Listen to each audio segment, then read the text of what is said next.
समझ लेना step by step बस, और ज्यादा कुछ लोड लेना मत पे, है ना। अब देखो हमने क्या बोला कि हमने टॉर्क का फॉर्मूला पढ़ा कि किसी भी पॉइंट के अबाउट अगर मुझे टॉर्क निकालना है that is R cross S, यही पढ़ा है ना बाबा? Yes sir. Okay done. लिखने के दो तरीके और बोले थे कि R परपेंडिकुलर है या परपेंडिकुलर R, ये हमें आता है। मुझे एक चीज बताओ, मान लो ये मेरा पॉइंट है जिसके अबाउट मुझे टॉर्क निकालना है। ये एक ऑब्जेक्ट है, एक पॉइंट ऑब्जेक्ट है बच्चे, हाँ, जिसका मास m है, जिसका मास खुद सोच के देखो, अगर मैं इसकी लेंथ मान लेते हैं, ठीक है, अगर मैं इस पे एक फोर्स लगाता हूँ F, तो बताओ क्या होगा? करेगा ना, ये सर्कुलर मोशन करेगा, तो बेसिकली इसमें फोर्स लग रहा है ना इस डायरेक्शन में, तो ये कुछ ऐसे करके एक सर्कुलर मोशन करने वाला है। तो तुम्हें लगना चाहिए इसमें एक एक्सेलरेशन आ गई इस तरफ, कौन सी? परफेक्ट। अब ध्यान से सुनो, याद करो हम लोगों ने एनएलएम में एक रिलेशन पढ़ा था m into a, f का फॉर्मूला होता है m into a। ये a क्या होती है? किसकी acceleration? Centre of mass. Please make sure इसको ध्यान रखिए, f इक्वल्स टू m में जो a होता है that is acceleration of centre of mass, acceleration of centre of मास। वहां पर हम लोगों ने इतना एम्फसाइज नहीं करना पड़ा था, क्यों? क्योंकि हम लोग एक पॉइंट मास मानते थे, सभी को भगा रहे होते थे और वो एक स्ट्रेट पाथ में जा रहा होता था, तो सभी के सभी पार्टिकल की एक्सेलरेशन सेम होती थी, तो हमें लोड लेने की कोई आवश्यकता पड़ी नहीं। बट रियलिटी में ये ACOM होता है, acceleration of centre of mass. Similarly momentum का फॉर्मूला बोलो वहां पर, P equals to m into v। v क्या होता है? Velocity of centre of mass. अब आप पूछोगे कॉमन सेंस है कि भाई सर आप यहाँ पे क्यों इतना एम्फसाइज कर रहे हैं कि ये एक्सेलरेशन ऑफ सेंटर ऑफ मास होता है? रीजन है यार, तो जब भी हम लोग ने सर्कुलर मोशन पढ़ा था बच्चों, तो हमने एक चीज देखी थी, मान लो ये पॉइंट हिंज कर देते और इसको रोटेट कराते तो it will perform a circular motion. But जो कि ये रॉड है, this rod is consist of बहुत सारे पार्टिकल्स। अभी कोई भी एक पार्टिकल है ना बाबा, रिजिड बॉडी है ना बेटा, हाँ, तो रिजिड है तो क्या चीज सेम रहेगी? तो ओमेगा भी सेम रहेगा और दो पार्टिकल के बीच की दूरी भी सेम रहेगी, ओमेगा भी सेम रहेगा और दो पार्टिकल के बीच की, लेकिन क्या चीज सेम नहीं रहती? लीनियर वेलोसिटी भी सेम नहीं रहती और उसकी एक्सेलरेशन भी सेम नहीं। क्यों? रीजन है, सुनो, AT का फॉर्मूला बोलो, alpha into R, alpha into, देखो ना, अगर मैं मान भी लूं कि ये मेरी जो रॉड है ये अल्फा से रोटेट कर रही है, तो बाबा इस A के लिए AT बताओ ना। A के लिए देखो यहाँ से ये दूरी कितनी होगी? x1, यहाँ से ये दूरी x2, यहाँ से ये दूरी। अब दिक्कत आ जाएगी ना, यहाँ पे तो हम लोगों ने बोला था कि force equals to m into a में a जो होती है वो एक्सेलरेशन होती है, वो सेंटर मास की एक्सेलरेशन होती है। बट सर इस रॉड में तो बहुत सारे पार्टिकल्स है ना, तो एक्सेलरेशन लिखते हुए किसका ध्यान रखना है? ना वो a की एक्सेलरेशन बोलेगा, ना वो b की बोलता है, ना वो c की बोलता है। जब f equals to m into a लिखेंगे तो किसकी एक्सेलरेशन होगी? रॉड का सेंटर मास कहाँ पे लाई जाएगा? L/2 पे। इट इज नॉट नेसेसरी, भी जरूरी नहीं है मैंने L/2 पर बनाया हो, बट तुम्हारा आंसर क्या आना चाहिए? L/2। बात समझ में आ गई? तो AT, अच्छा एक चीज और याद करो, कल भी एक रिलेशन मैंने पढ़ा था, V equals to U plus AT। वहां पर A का काम कौन कर रहा था? AT ही स्पीड को बढ़ाएगा और घटाएगा। जो काम वहां पर A कर रहा था सर्कुलर मोशन में, वो काम कौन करेगा? AT। AR क्या करता है? बट डायरेक्शन को चेंज करेगा, उसका मैग्नीट्यूड से कोई लेना देना नहीं। वन थिंग आपके डर।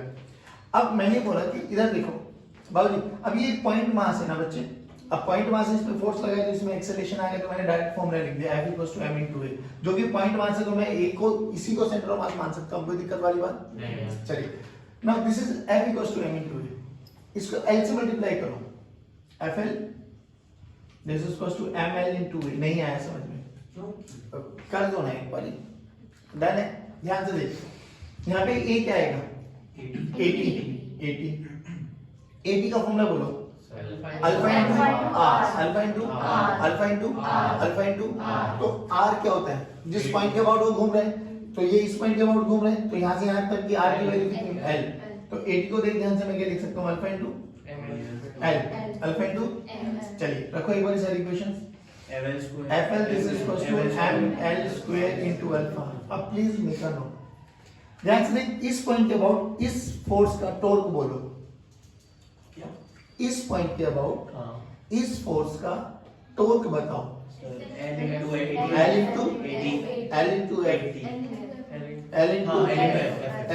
into अबे तो ये वही तो है, ये वही तो नहीं आया। ये इस पॉइंट का इसके अबाउट मोमेंट ऑफ इनर्शिया बताओ। सो ये होगा mh इस मास का इसके about moment of inertia mr square होता है ना, मान क्या होता है perpendicular distance from the axis of rotation. तो mr स्क्वायर क्या बन गया? हाँ मोमेंट ऑफ इनर्शिया। अब देख ध्यान से याद करिए वैसे ही फॉर्मूला, हालांकि इसका प्रूफ अभी कराऊंगा तुझे। तो अल्फा क्या है इधर वो एंगुलर एक्सेलरेशन भाई। एक्सेलरेशन। तो tau equals to I into alpha. याद करो आपको पहले भी करा देता बिना प्रूफ के भी कि जो काम वहां पे फोर्स करता था यहाँ पे टाउ करेगा, जो वहां पे मास करता था वो यहाँ पे आई करेगा, जो वहां पे ए करता था वो यहाँ पे अल्फा करेगा। That's it. नहीं आया? देख ध्यान से।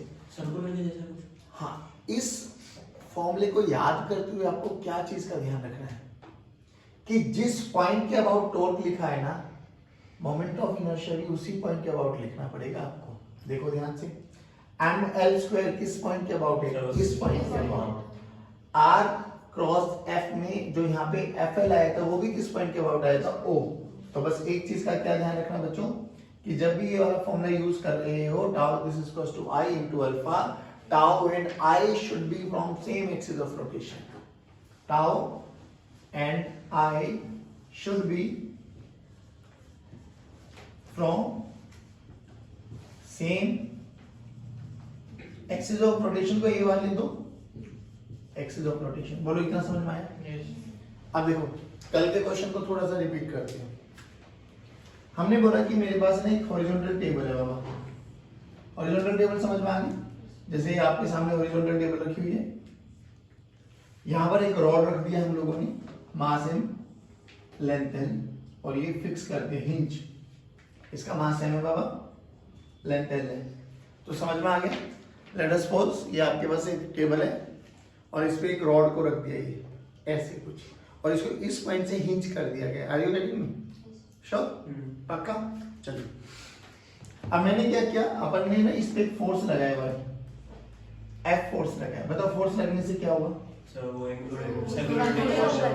बोला गया जिस इंस्टेंट पर फोर्स लगाया उस इंस्टेंट पे इसका अल्फा बताओ, find alpha at that particular instant. कहां पे लगा है? हिंज कहां पे लगा है? ये ना मैं हिंज जहां क्रॉस लगा दिया। बोला गया find alpha at that particular instant, also find normal, मतलब आल्सो फाइंड हिंज फोर्सेस। हमें दो चीजें कैलकुलेट करनी है। बोल क्या क्या?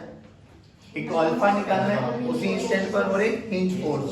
आओ फिर तो find alpha and hinge force at that particular time. ठीक है, आ जाओ। चलो पहले अल्फा के बारे में बात करते हैं। अभी अभी हम लोगों ने पढ़ा कि tau must be equal to I into alpha. अगर मुझे टॉर्क पता लग जाए, मुझे आई पता लग जाए तो मेरा काम हो जाए। अल्फा तो निकालना है। आई पता है? बोलो आई कितना है? थोड़ा होश में आके बोलो। आई क्या है? इस एक्सिस ऑफ रोटेशन के about I ml square by 3, ml square by 3, ml square by 3, ml square by 3। अच्छा, इसी के अबाउट इस फोर्स का टॉर्क बताओ। तो वो होगा FL लगाओ ना फॉर्मूला। टाउ का फॉर्मूला क्या है बाबा? I into alpha. टाउ का फॉर्मूला बोलो। FL this is equal to ml square by 3 into alpha cancel. तो अल्फा की वैल्यू बोल बाबा 3f/m। 3f/m into l। नहीं आया बट श्योर श्योर पक्का पक्का डन। हिंज फोर्स भी करना है। हाँ अभी पहले ही तो निकालो ना, ये आ गया ना, हाँ। अल्फा तो आ गया। अभी हिंज फोर्स निकालना है। अब हिंज फोर्स कैलकुलेट करते हुए कल एक चीज बताई थी, हाँ, कि जिस डायरेक्शन में वो चल रहा है ना उसमें रेडियल और टेंजेंशियल डायरेक्शन में फोर्स लगा लो आप, लगाते चलिए। तो जब ये हमें पता लगे भाई ये ऐसे घूमने वाला है, हाँ, तो क्यों ना एक फोर्स इधर माना जाए nx और एक फोर्स इधर माना जाए। Sure sure? हाँ जी बोलो। हम जब हिंज फोर्स निकालेंगे तो वो ऐसे पूरा सर्कुलर मोशन करेगा, तो हमें निकालना होगा किसी भी इंस्टेंट में निकाल सकते हैं। हाँ ऑब्वियसली। तो हर जगह सही है। Let's check it out. देखो nx है। अब सिंपल सी बात बताओ, ऊपर वर्टिकल डायरेक्शन में कितने फोर्स लग रहे हैं? दो। ny and प्लीज यहाँ पर mg का मत काउंट कर लेना, क्योंकि ये कैसे रखी गई है?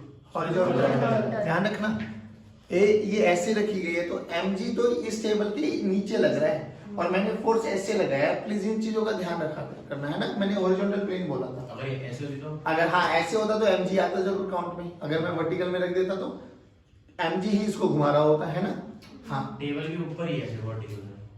तो mg नीचे लगेगा फिर कैसे, तो ऐसे घुमाएगा, इस एक्सिस के अबाउट घुमाएगा। फिर भी तो ये बात है। हाँ डन, फिर mg आ जाएगा अगर ऐसे रखी हो तो। अभी देखो, अब जब ये सब चीजें हो गई तो बाबू हम लोगों ने ये लगा दिया, तो लगाओ एक बारी ny plus f, plus N F. हाँ ये f नेट लगा है, this is equal to m into a। m किसका, रॉड का, और a क्या है, f equal to m into a में a क्या होता है, एक्सेलरेशन ऑफ एक्सेलरेशन ऑफ। तो ये चीज का ध्यान रखना बस, m इनटू a। अब ये ACM लिख देता हूं मैं, कोई दिक्कत वाली बात। आपने एम किसका बताया है? m तो रोड का मास आएगा ना भैया, बस।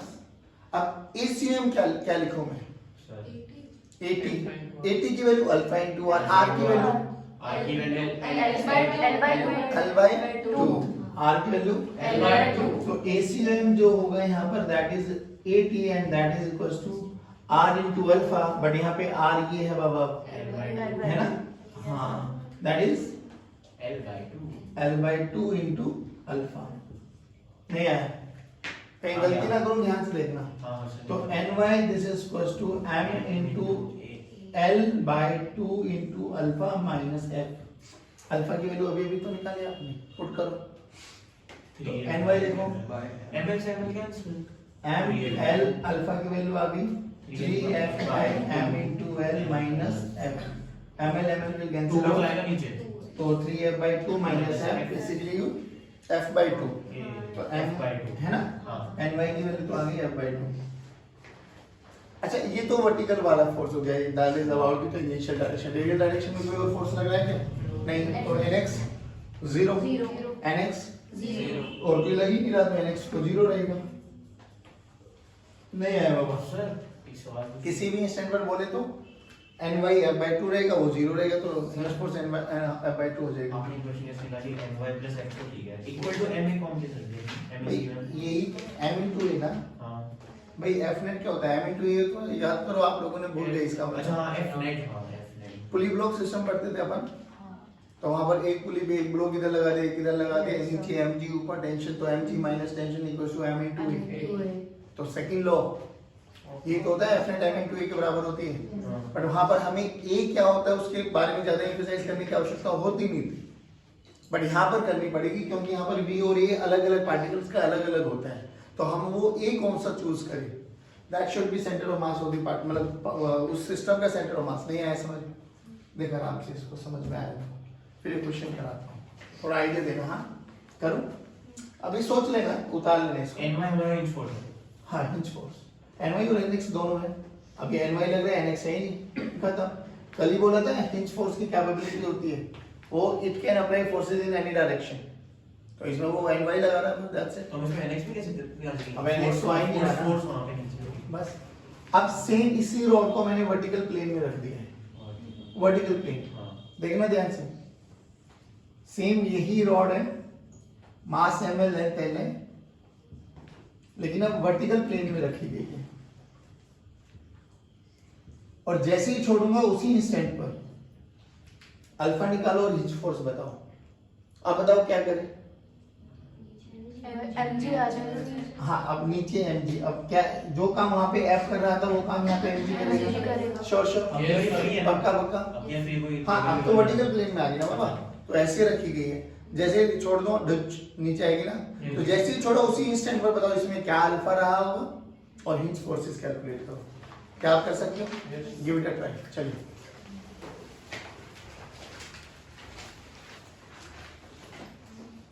अब ये थोड़ा कॉमन सेंस से सीख लोगे तो बहुत अच्छा। ये रोटेशन कैसे करेगा, कैसे?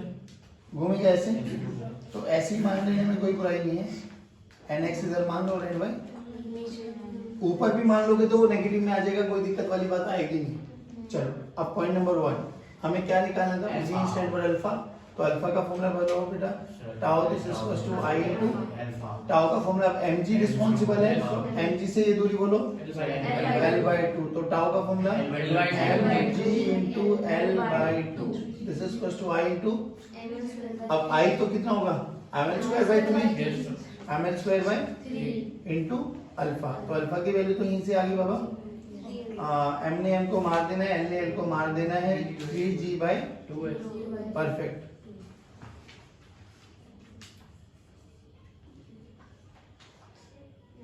ठीक है ना? और देखो ये घूम भी इसी डायरेक्शन में रहा है, मेरा अल्फा भी इसी डायरेक्शन में आया है। हाँ भाई इधर देखो, चलो अब हमें क्या निकालना था, हिंज फोर्सेस। अब देखो ny और mg नीचे लग रहा है, अगर ny और mg नीचे लग रहा है तो ny plus mg that is mass into at। अब ध्यान से देख at क्या होगा, अल्फा इनटू r, और अल्फा की वैल्यू ये निकल गई, r की वैल्यू l/2 नहीं आया, बस तो ny की वैल्यू देख लो m इनटू अल्फा। एक मिनट एम जी है ना? हाँ नहीं नहीं ये वाला है, वो mg तो इधर माइनस में आ जाएगा ना, अच्छा इसको तो अपन इधर ले आएंगे ना माइनस में। तो तो 80 की वैल्यू अल्फा, अल्फा की वैल्यू रखो, मैं चलो यहाँ पे लिख देता हूँ अल्फा इनटू r। अल्फा की वैल्यू ये थी 3g/12 और r की वैल्यू क्या हो जाएगी बाबा, l/2। चलो ny की वैल्यू देखो, m into 3g into l/2 into l into 2 है ना। देखो मैं गड़बड़ ना करूं, बाकी कॉन्सेप्चुअली सही रहेगा आपका। अब जो भी आएगा that will be your answer, 7mg/4 whatever. nx बोलो, sir 3g/4 minus mg nx 0, हाँ nx 0।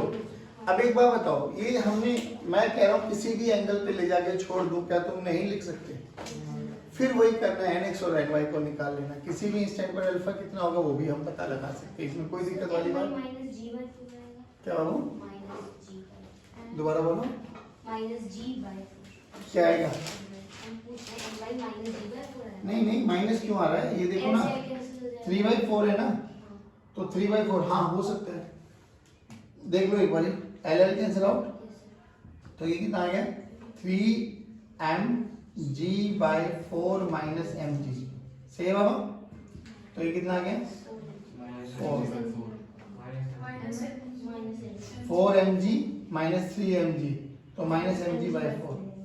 सर हाँ भाई ny मैंने ऊपर किया था 7mg/4 आ रहा है। सर ये नहीं नहीं, आप एक चीज बताओ ना, ny कहाँ माना है? Sir Upward direction। अपवर्ड जैसे डायरेक्शन। हमने ny ऊपर ही आता तो mg को नेगेटिव डायरेक्शन चलेगी हमारी, तो उसमें करते हैं ना तो वो हमारा गलत आ रहा है। नहीं आप एक बार बताओ ना, आपने n ऊपर माना ना, इधर देखो इधर, एक मिनट मैं भी बता देता हूँ गलती क्या कर रहे हो, आई टेल यू ना। मान लो ny ऊपर मान लिया, तो mg नीचे मान रहे हो आप, तो m इंटू ए किधर है, नीचे की तरफ ही तो ले रहे हो ना। तो अगर ये पॉजिटिव माना है तो ये भी नेगेटिव हो जाएगी, ये भी नेगेटिव आ जाएगा। Are you getting me? Answer फिर भी वही आएगा। देखो ना, सुनो मेरी बात, अभी हमने क्या किया, हमने ny को भी नीचे माना, mg को भी नीचे माना, और इसका f नेट भी नीचे आया, तो मैंने तीनों डायरेक्शन को पॉजिटिव लिख दिया ना। अब अगर तुम एक को ऊपर मान रहे हो, दो नीचे लग रहे हैं, तो विद साइन रख दो वैल्यूज को। नहीं आया समझ में? अगर आपने ये भी मान लिया है कि नहीं सर मैं तो ny को ऊपर मानू, हाँ तो मान ले ऊपर, तो फिर यू कंसीडर ऊपर वाली डायरेक्शन को पॉजिटिव, तो नीचे वाली क्या हो जाएगी, तो ये भी नेगेटिव आ जाएगा और ये भी नेगेटिव आ जाएगा, फिर भी देख आंसर विल रिमेन सेम। अभी क्या हो जाएगा, ये नेगेटिव और ये इधर जाके पॉजिटिव, तो अभी भी आंसर पॉजिटिव आ जाएगा। पॉजिटिव का मतलब जो आपने डायरेक्शन मानी वो सही मानी है, और जो मैंने डायरेक्शन मानी है वो गलत। नेगेटिव साइन बस ये बताता है कि आपने जो डायरेक्शन मानी है वो सही मानी है या नहीं मानी। नहीं आया समझ में? पक्का? श्योर? चलो एक और इसको उतार लो। हमने एलएलएम में पुली ब्लॉक सिस्टम पढ़े थे और अपन खूब ऐसे बहुत सारे क्वेश्चंस किए थे। यस ये मास m1, ये मास m2, और वहां पर जब हम लोगों ने यूज किया था कुछ कंडीशंस मानी थी, बताओ क्या क्या? पुली मासलेस, पुली मासलेस होगी, फ्रिक्शनलेस होगी, रस्सी मासलेस होगी, है ना?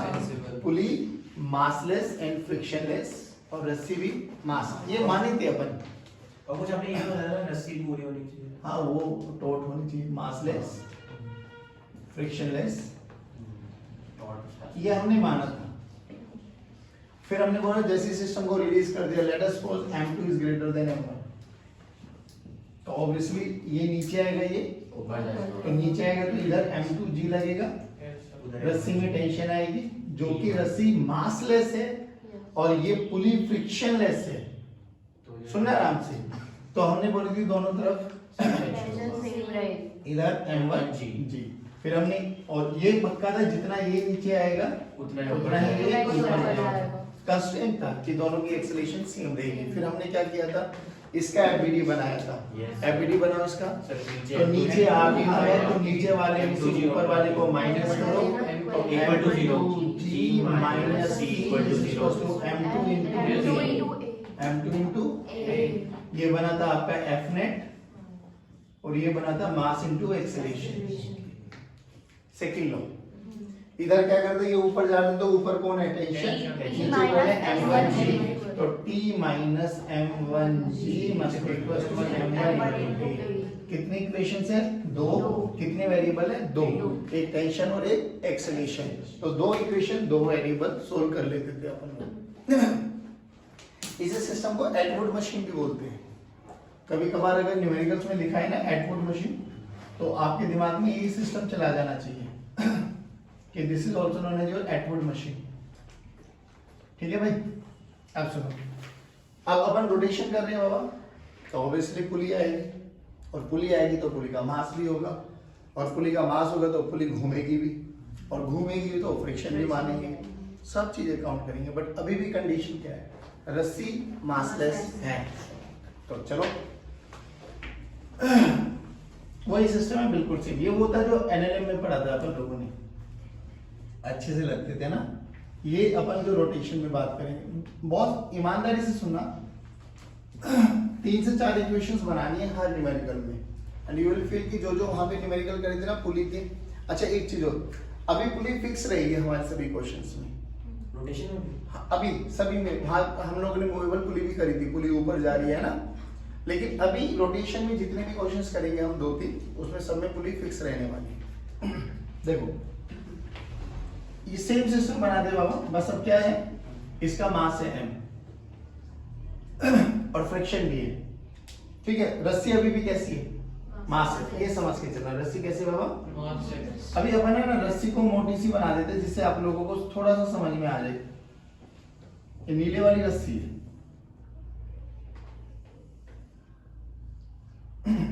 मासलेस है बट ये पक्का है।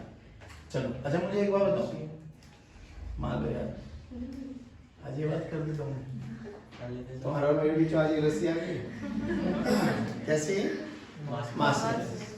फिर वही सिस्टम, अभी ये m, तुम ये नहीं देख रहे, ड्राइंग बहुत अच्छी बनी है, मैग्नेट बनाया है। ये m है, परफेक्ट। कांस्टेंट तो अभी भी यही है बाबा, क्या कि ये चलेगा, m2 is greater than m1 माना अपन लोगों ने, हाँ तो ये आएगा तो नीचे, बट ये भी कंफर्म है भाई कि जो जितने एक्सेलरेशन से नीचे आएगा उतने एक्सेलरेशन से ऊपर आएगा, ये तो सत्य है। लेकिन सत्य एक चीज हो रहा है इसमें, क्या कि सर पुली भी घूमेगी। अबे अगर पुली घूमेगी तो पुली को घुमा कौन रहा है, रस्सी रस्सी नहीं सुनो तो सही, रस्सी और पुली के बीच में लगने वाला फ्रिक्शन। यहाँ पे पुली क्यों नहीं घूम रही थी, क्योंकि फ्रिक्शन 0 माना था, फ्रिक्शन 0 माना था, तो रस्सी और इसमें कोई वो था नहीं, तो फ्रिक्शन नहीं था, तो वो घूम नहीं रही थी। तो मास तो क्या रोल है, आई टेल यू ना, सॉरी मास नहीं होगा तो घूमेगी भी तो इनर्शिया भी तो चाहिए ना, हमें मोमेंट ऑफ इनर्शिया लिखना होगा, और मोमेंट ऑफ इनर्शिया m² होता है। जितना रोटेट करेगा। सुनो अब तो हुआ क्या, तो ये कंफर्म हो गया भाई, घूमी बिकॉज ऑफ फ्रिक्शन, पुली घूमेगी तो फ्रिक्शन की वजह से, और फ्रिक्शन माना गया, यहाँ पे फ्रिक्शन भी है माना गया और मास भी है। अब बस मुझे इतना बताओ, देखो रस्सी का और पुली का ये वाला कांटेक्ट है बस जो साथ साथ है, यानी जितना भी फ्रिक्शन लगेगा इसी वाले पार्ट में लगने वाला है, जहां जहां रस्सी का और पुली का कांटेक्ट रहेगा, उसके बाद तो कांटेक्ट छूट जाए, और फ्रिक्शन कैसा फोर्स है, कांटेक्ट फोर्स है। अब देखो, अब मुझे ये बताओ, जब ये पुली, अब ये नीचे आ रहा है, ये ऊपर जा रहा है, तो पुली ऐसे घूमेगी, तो पुली पे फ्रिक्शन किधर लगा, clock anti clock, anti clock, clock, अगर क्लॉक घूमेगी तो एंटी क्लॉक नहीं लगेगा। पुली को घुमाई फ्रिक्शन रहे, अच्छा पुली को घुमाई कौन रहे, तो जिधर पुली घूमेगी फ्रिक्शन उधर ही तो लग रहा होगा ना। भाई कॉमन सेंस है भाई, मैं अगर यहाँ खड़ा हुआ हूँ और तुम मुझे धक्का इधर दोगे तो मैं किधर जाऊंगा, जिधर फोर्स लगेगा ना। पुली को घुमा कौन रहा है, फ्रिक्शन नहीं होता तो एनएलएम बन गया ना। अब घूमेगी और ये पता लग रहा है ये नीचे आ रही है, ऊपर जाएगा तो ये घूमेगी तो ये क्लॉकवाइज डायरेक्शन में, तो फ्रिक्शन पे किधर लगेगा, नहीं आया। अगर रस्सी में पुली पर क्लॉकवाइज डायरेक्शन में फ्रिक्शन लगाया तो पुली रस्सी पर किधर लगाएगी? Anti-clockwise। क्योंकि friction action reaction pair force है, यस होगा तो पेयर में डेवलप होता है। आ जाओ इधर देखो, ये इस पे इधर लगा फ्रिक्शन, ठीक है, और रस्सी पे किधर लगा? नहीं आया। आगे मान लो फ्रिक्शन फोर्स लगा F, तो ऊपर भी कितना लगा? अब बात आती है, ये तो हमें समझ में आ गया। अब आते हैं टेंशन के बारे में। चलो, हमें नहीं पता टेंशन क्या लगेगी, बट अभी मान लेते हैं कि इसमें T2 टेंशन आ गई और इसमें बराबर आना होगा तो अपने आप आ जाएगी, नहीं आना होगा तो अलग अलग आ जाएगी, ठीक है। रिलेशन लिखो इसकी, अभी भी तरीका वही है। ये नीचे आ रहा है तो नीचे कौन सा फोर्स लगेगा? M2G। ध्यान से देख बाबा, ये वाला हैवी फोर्स है इसके कंपैरिजन में, तो M2G minus M2 into A। पक्की बात है? Yes, sir। चलो, दिस इज इक्वेशन नंबर 1। इसका बोलो। M1G ऊपर जा रही है। T1 minus M1G equal to M1A। पक्का? Yes, sir। This is equal to M1 into A। Second second equation. लेकिन सर अगर मुझे एक बात बताओ, अगर पुली घूम रही है तो पुली के पास एंगुलर एक्सेलरेशन भी तो आएगी, आएगी ना? Yes। तो इसके पास अल्फा भी आ गया। वेरिएबल बोलो कितने? 4। T1 T2 अच्छा T1 T2 A and alpha. Equation कितनी बनी? ये तो सोल्व हो ही नहीं पाएगा। मैथ्स का बेसिक नियम क्या कहता है? जितनी जितनी इक्वेशन होते हैं वेरिएबल, जितने वेरिएबल उतनी इक्वेशन होनी चाहिए। वहां 2 थे तो 2 इक्वेशन बना दी थी। चलिए आप क्या करें सर? आप सुनो, ड्रॉ एफबीडी ऑफ पुली। नहीं, रस्सी का वो वाला पार्ट जो पुली के ऊपर है, रस्सी का वो वाला पार्ट जो आया है, उससे क्या होगा? इधर कितनी क्या लगेगी? T2 और इधर क्या लगेगी? T1। क्योंकि टेंशन हमेशा रस्सी के अलोंग लगेगा और ऐसा लगेगा कि वो अपनी लेंथ को कम करना चाहेगा। सब भूल गए बेटे, बनाओ। नहीं सर, हमको बोलने नहीं, हमें तो अच्छा ओके, थैंक यू। कह रहे हमें तो आदत है, हम तो आपका टेस्ट करने आए हैं यहाँ पे। पागल हम नहीं होंगे तो आपके रिवीजन कैसे होगी? आपको सब आता है, आप तो बस ये चेक करने होता है सबको कितना आता है। और सर हमें से पढ़ा भी रहे, दूसरे बच्चों को पढ़ाने नहीं पढ़ा रहे। सर आप बोलने में नहीं, मैं कहा आपको बोलने दे रहे हैं, मैं हमने समझ गया बेटा, आ जाओ। इधर देखो, इधर क्या लग रहा है? T2 और इधर क्या लग रहा है? पक्का? अब तू एक बार बता बच्चे, रस्सी चल रही है, रस्सी की भी एक्सेलरेशन क्या रहेगी? A। अब एक चीज और बता, रस्सी में एक चीज और लग रहा है, ध्यान से देख, फ्रिक्शन फोर्स। किधर? सर पीछे की तरफ। सही बोला मैंने? हाँ सर, इन सब के बावजूद भी रस्सी नीचे आ रही है, तो रस्सी पे एक्सेलरेशन है। ज्यादा है। चलो तो लिखो, T2 ये ड्राइविंग फोर्स है, ये दोनों एक ही डायरेक्शन में, retarding force minus T1 minus F। जो रस्सी का ये वाला मास है, अभी मान के चलेंगे MS इनटू पक्का। बट सर अभी भी तो बोला कि रस्सी मासलेस है, रस्सी मासलेस है तो MS की वैल्यू 0, MS की वैल्यू 0, यानी T2 माइनस T1 must be equal to, यानी सर ये तो पक्की बात है, T1 और T2 यहाँ पे बराबर नहीं है। वहाँ पे क्यों बराबर होती थी? रीजन चलिए समझ में आ भी जाना चाहिए, क्योंकि वहाँ पे क्या जीरो मानते थे? Friction। अगर F 0 है तो T1 T2 के बराबर आ गई तो हम बोलते थे एक रस्सी में एक ही टेंशन मान के चल रहे हो, नहीं आया तो मतलब ऐसा। इधर T2 T1 और T2 इधर अलग अलग है सर। हाँ वहाँ क्यों? क्योंकि फ्रिक्शन ही था ना, वहाँ पे फ्रिक्शन, यहाँ पे भी फ्रिक्शन को जीरो कर दे तो T1 T2 बराबर आ जाएगी, नहीं आया समझ में? आ गया सर। नहीं आया। एक अभी सुनो आराम से, तसल्ली से सुनो, पहले यहाँ तक बता, समझ में आया क्या? बहुत अच्छा से। ओके। अब जो कि इसमें फ्रिक्शन लग रहा है, और फ्रिक्शन भी कैसा बेटा? नो स्लिप, मतलब कोई स्लिपिंग नहीं हो रही है पुली और रस्सी का, और पुली और रस्सी के बीच में अगर स्लिपिंग नहीं हो रही तो फ्रिक्शन, सुनो सुनो सुनो, पुली और friction, there is no slipping, तो ओ वाला पॉइंट देख, ए वाला पॉइंट, ये वाला पॉइंट इसको नाम ए दे देता हूं, एक ए पॉइंट है पुली का, और सेम इसी वाले पॉइंट दूसरा पॉइंट है ये रस्सी का। इन दोनों में देयर इज नो स्लिपिंग। अभी नो स्लिपिंग का मतलब समझाओ कि दोनों की एक्सेलरेशन सेम है, जो एक्सेलरेशन पुली वाले इस पॉइंट के ना वही एक्सेलरेशन रस्सी वाले पॉइंट के। अब रस्सी की एक्सेलरेशन बोलो ए, रस्सी की एक्सेलरेशन बोलो ये तो है, तो स्ट्रिंग की एक्सेलरेशन क्या है?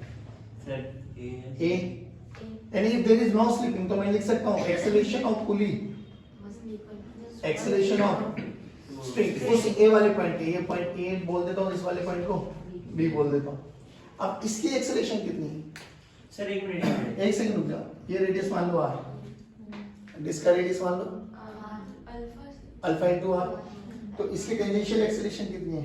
अल्फा इंटू, तो AT की वैल्यू कितनी है? Alpha into.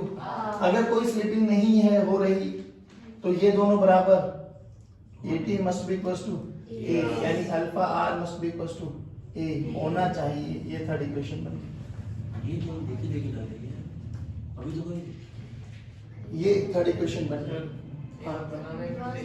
If there is no slipping between रस्सी and block, सर तो इनका रिलेटिव एक्सेलरेशन क्या होना चाहिए? जीरो।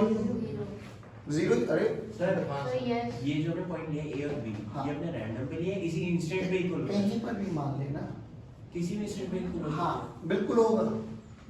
अगर स्लिपिंग नहीं हो रही तो रिलेटिव एक्सेलरेशन क्या होनी चाहिए? जीरो। तो एक्स्ट्रा वैसे भी सर थ्रू आउट इनका सेम रहता है। हाँ तो कहीं पे भी मान ले पॉइंट, जहां आपका मन करे। तो इन दोनों की एक्सेलरेशन बराबर होनी चाहिए। AT must be equal to A, A रस्सी की है और AT पुली की है। कितना समझ में आया? पक्का? खत्म। तीन इक्वेशन होगी, चौथी भी चाहिए हमें। अब फ्रिक्शन का टॉर्क लिखो, देखो ध्यान से देखो बाबा, पुली पे बनाता हूँ पुली का FBD। पुली घूम इस एक्सिस के लॉन्ग रही है, यस सर, T1 T2 किसी भी इंस्टेंट पर पुली पर फ्रिक्शन फोर्स इधर लगेगा, है ना? हाँ छोटा सा फोर्स ले लो, छोटा सा DF बोले तो छोटे सा फ्रिक्शन का फोर्स। ये रेडियस क्या है? R। टॉर्क बोलो DF into R। हर पॉइंट पर 90 डिग्री बनने वाला है, तो यही परपेंडिकुलर डिस्टेंस हो गया है ना? तो DF into इंटीग्रेट करो तो टाउ कितना हो जाएगा? F into R।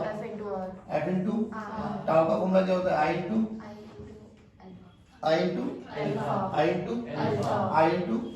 देखो FR must be equals to I into alpha. F की वैल्यू अभी भी निकाली थी आप लोगों ने, कहाँ ये रहा। F की वैल्यू तो T2 minus T1 into R must be equals to I into, बोलो कितनी इक्वेशन बन गई? कितने वेरिएबल, कितनी इक्वेशन? स्टैंडर्ड प्रोसेस याद रखो आप। देखो पुली को घुमा कौन रहा था? फ्रिक्शन।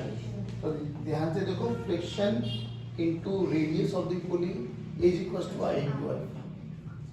बाद में हमने ये देखा कि फ्रिक्शन किसके बराबर है? T2 minus T1। अबे T2 है क्या? टेंशन। T1 है क्या? टेंशन। तो ध्यान से देख, अगर तुझे बुरा ना लगे तो मैं इसको थोड़ा सा और अच्छा सा करूं, T2R minus T1R must be equal to, यानी अगर हम फ्रिक्शन को काउंटर भी ना करें, भाई रियलिटी में घुमाया किसने? फ्रिक्शन। तो तुझे एक बच्चे को यहाँ से समझ में आया, देखो सर ये तो बहुत इजी बन गया। बच्चे ने क्या बोला? सर एक बार बताओ ना, टेंशन का टॉर्क निकालो ना। देखो टेंशन नीचे लग रही है, R ये रहा, इसके अबाउट निकालना है ना, R क्रॉस T2 ये अंदर, इसका निकालो R क्रॉस T1 ये बाहर, नहीं आया? तो ये नेट टॉर्क मतलब torque by tension equals to I into alpha. Tension ने टॉर्क प्रोवाइड किया, फ्रिक्शन ने प्रोवाइड किया? फ्रिक्शन। टेंशन ने नहीं कराया, ध्यान रखना। हाँ वो बाद में टेंशन के बराबर आ गया, वो एक अलग बात है, बट रियलिटी में तो कौन नहीं होता तो पुली नहीं घूमती। तो टॉर्क किसने प्रोवाइड किया है? लेकिन हम शॉर्ट ट्रिक क्या यूज करेंगे? जब भी ये सिस्टम बन जाएगा, टेंशंस वगैरह एनालाइज कर लोगे, चुपचाप क्या कर दोगे? टेंशन का टॉर्क निकाल के एक क्लॉक आएगा एक एंटी क्लॉक आएगा, माइनस करके एक को पॉजिटिव मान लेना, एक को नेगेटिव, जो उनसे तुझे डायरेक्शन अच्छी लगे। अंदर वाली को पॉजिटिव तो बाहर वाली नेगेटिव, बाहर वाली पॉजिटिव तो अंदर वाली, और must be equals to I into alpha. आप सुनो, एक तो एपीडी बन जाएगा, एक इसका बन जाएगा, एक इसका बन जाएगा, दो इक्वेशन ये आ गई। नॉन स्लिपिंग कंडीशन है तो AT must be equals to A होना चाहिए। तीसरी का ये याद रख लो, ये दीज आर स्टैंडर्ड पैरामीटर्स, इनको याद ही रखना है। पहली रिलेशन यहाँ से आ जाएगी, दूसरी यहाँ से आ जाएगी, तीसरी कहाँ से आएगी? AT must be equals to A। अगर स्लिपिंग नहीं हो रही है तो चौथी कहाँ से आएगी? टॉर्क बाय टेंशन, सॉरी हाँ, torque by tension must be equals to I into alpha. नहीं आया, जल्दी बोलो, चार इक्वेशन कहाँ से निकालोगे? दो एपीडी बनाओगे, एपीडी बोले तो फ्री बॉडी डायग्राम। एक इक्वेशन यहाँ से आ जाएगी, दूसरी यहाँ से आ जाएगी, नो स्लिपिंग है तो AT must be equals to AT must be equals to AT must be equals to, और चौथी इक्वेशन तो torque by tension must be equals to I into alpha. इसको उतार फिर एक दो न्यूमेरिकल कराता हूँ, आपको फील आ जाएगी, परेशान होने की कोई आवश्यकता नहीं है। टाइम हो गया।